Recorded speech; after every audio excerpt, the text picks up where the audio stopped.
Hello po ka-partners, so konting kalaman lang po sa tungkol dito sa ating ginagawa ngayon. So itong electric blender na ating inaayos ngayon, gagamit tayo ng ice o yelo.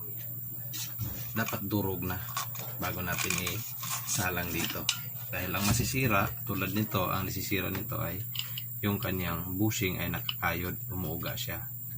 So ito, naipiksa natin to, napalitan natin ang bushing at saka yung gasket. So okay na to. Tapos dapat malinis, dapat saan kasi pagkain. So kailangan lang po proper para iwas masisira yung agitator o at saka yung bushing niya, dahil carbon brush yung gamit nito, so napakalakas ng pwersa nito. So dapat po pa-crush yung ilalagay natin na ice o yelo natin. So okay, so para iwas masisira ng madali yung ating gamit na blender. For this video, thank you.